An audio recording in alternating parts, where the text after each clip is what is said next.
और ये ना सोचा करो मेरा बच्चा कारपेंटर बन जाएगा, कोट पैंट का काम कर लेगा, मुरादाबाद के कारखाने में काम कर लेगा। ये सब बात की बातें हैं। कारपेंटर बाद में भी बन सकता है, मुरादाबाद के कारखाने में बाद में भी काम हो सकता। पहले तालीम हासिल कराओ, टारगेट तालीम रखो। तालीम चाहे तुम्हारी जमीनें बिक जाएं, बच्चों को पढ़ाओ, घर बिक जाए बच्चों को पढ़ाओ, पेट की रोटी बिक जाए बच्चों को पढ़ाओ, जेवर बिक जाए बच्चों को पढ़ाओ। गुलफाम का ये जुमला लेके जाओ, चाहे तुम बिक जाओ मगर अपनी नस्लों को पढ़ाओ। अगर नस्लों को नहीं पढ़ाया तो कल तुम्हारी नस्लें गुलाम बना दी जाएंगी, कल तुम्हारी नस्लें गुलाम बना दी जाएंगी। ये गुलफाम रजा कादरी का जुमला लिख करके लेके जाना। अगर तुमने अपनी नस्लों को नहीं पढ़ाया तो तालीम बहुत जरूरी है। मुसलमान तालीम से बहुत पिछड़ गया, वरना तुम्हारी तालीम का यह हाल था। वो कलमा पढ़ने वालों कान खोल के सुनो, दुनिया का सबसे पहला MS मास्टर ऑफ सर्जरी एक कुरान पढ़ने वाला मुसलमान था, जिसने स्पेन में सबसे पहली हार्ट की सर्जरी की थी। मोहम्मद अरबी का गुलाम था, कलमा पढ़ने वाला एक मुस्लिम डॉक्टर था, जिसने सबसे पहले हार्ट की ओपन सर्जरी की थी। लोगों, जिसने दुनिया का नक्शा ये मैप बनाया, मैप जो गूगल पे आप मैप तलाश करते हो, ये कोई और नहीं हजरत उमर इब्न खत्ताब का बनाया हुआ है। जरा जोर से बोलो ना सुभान अल्लाह। हाय हाय। कोर्ट कचहरी, वकील, जज, पुलिस स्टेशन, कोतवाल, कोतवालिया, DM SDM, ये सारी चीजें बनाने वाला कोई और नहीं, कुरान पढ़ने वाला हजरत उमर इब्न खत्ताब है। कोर्ट तुम्हारा बनाया हुआ, आज जज कोई और है? पुलिस स्टेशन तुम्हारे बनाए हुए, आज उनका चलाने वाला कोई और है। आप कहते हो हमारे बच्चों को तो नौकरी नहीं मिलेंगी, पढ़ा के क्या करेंगे? लोगों, तालीम इसलिए हासिल नहीं की जाती कि नौकरी मिले, तालीम हासिल करके नौकरियां नहीं बल्कि हुकूमतें मिलती हैं। तालीम हासिल करके नौकरी नहीं बल्कि हुकूमतें मिलती हैं। तालीम हासिल तो करें, थोड़ी देर प्यासे रह जाओगे तो कोई बात नहीं है, करबला आ रहा, थोड़ी देर बर्दाश्त करें आप। तालीम हासिल इसलिए मत करो कि नौकरियां मिलेंगी, नौकरी ना मिले। मेरी गारंटी है जाहिल रह के नौकरी मिलती है, बगैर पढ़े लिखे खुद ब खुद नौकरी मिलेगी। किसी की मजदूरी करेगा नौकरी तो है, रक्षा चलाएगा नौकरी तो है, किसी के खेत में काम करेगा नौकरी तो है, किसी के कारखाने में काम करेगा नौकरी तो, नौकरी नहीं तो क्या है? DM जिले का मालिक है, SDM तहसील का मालिक है, इसके नीचे तो निरे नौकर काम करते हैं। और ये भी ना मिले, तालीम होगी तो तेरे अंदर इंसानियत आएगी।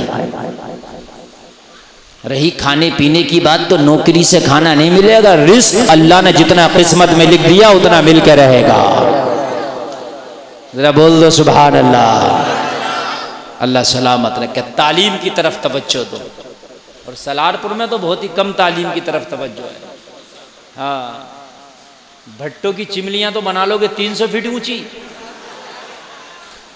लेकिन पढ़ने के लिए तवज्जो नहीं है बिल्कुल।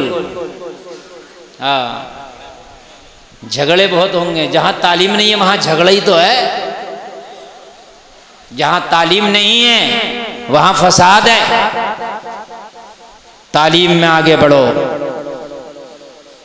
मैं अर्ज कर रहा था, कुरान को उन्होंने नहीं छोड़ा, कुरान को हमने छोड़ा है। इसीलिए हम तबाह हो गए, इसलिए हम बर्बाद हो गए। मेरे भाइयों, कुरान को मानने वाला कभी भी पर तबाह नहीं होता है। कुरान पे अमल करने वाला कभी भी पीछे नहीं रहता। कुरान पे अमल करने वाला कभी फेल और फेलऑफ नहीं होता। कुरान पे अमल करने वाला कभी मारा नहीं जाता। कुरान पे अमल करने वाला किसी से हारता नहीं। अरे कुरान तो बड़ी पावर वाली किताब है। अगर इंजीनियर को चाहिए तरक्की करना तो कुरान में मिलेगा ये इल्म। अगर डॉक्टरी का इल्म चाहिए तो कुरान कुरान में मिलेगा। अगर जमीनों का इल्म चाहिए तो कुरान में मिलेगा, आसमानों का इल्म चाहिए तो कुरान में मिलेगा। अरे कुरान में है क्या नहीं? कुरान को तूने छोड़ा इसलिए पीछे हट गया। एक बार कुरान का दामन तो पकड़ के देख। गुलफाम रजा का दावा है अगर फिर दुनिया से आगे ना हो जाए तो कहना कुरान पढ़ने वाले पीछे कब रहते हैं? कुरान पढ़ने वाले तो हमेशा आगे रहते हैं। आज भी देख ले, जो कुरान पढ़ गया हाफिज कुरान बन गया।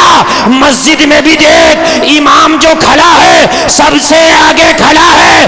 अल्लाह ने बता दिया है ये इमाम वो है जिसने कुरान पढ़ लिया है, मैंने इसे सबसे आगे कर दिया है।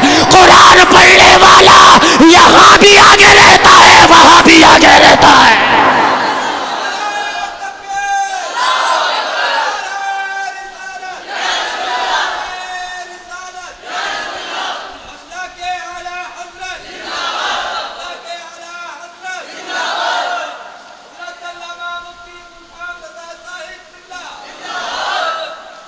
बताइए, आलिम दीन को आप मुसल्ले इमाम खड़ा करते कि नहीं करते? आगे है कि नहीं है? एक डॉक्टर है और एक आलिम है या हाफिज। अब दोनों को एक चारपाई पे बैठना, सराहना पैतियाना होता कि नहीं होता? बोलिए, डॉक्टर साहब सराहने बैठेंगे या हाफिज साहब को बैठाएंगे? जबकि डॉक्टर साहब ने बड़ी महंगी डिग्री की है, 1 करोड़ में होती है MBBS। क्यों मेरे भाइयों? ये हाफिज जी बेचारे, इन्हें तो कभी कपड़े धुले हुए मिल गए, कभी वो भी ना मिले है। मदरसों में बड़ी गुर्बत होती है। लाइट आ गई तो हवा मिल गई मदरसे के बच्चों को, वरना बेचारे गर्मी में ही पढ़ रहे हैं। उनके लिए कहाँ AC कूलर फ्रिज का इंतजाम है, जनरेटर का इंतजाम है। लेकिन बेटे खामोश, लेकिन अगर बैठने का नंबर आएगा तो 1 करोड़ की डिग्री करने वाला डॉक्टर हाफिज कुरान से कहेगा हजरत सराहने बैठे। अल्लाह दुनिया में दिखा रहा है, देखो मैंने कुरान पढ़ने वालों को आगे बढ़ा दिया है। याद रहे, बोलो ना सुभान अल्लाह। अब मुझे बताइए, जब दुनिया में इनके मर्तबों के ये हाल है तो मैदान महशर में क्यों ना होंगे? हैं? कुरान हमने छोड़ा है।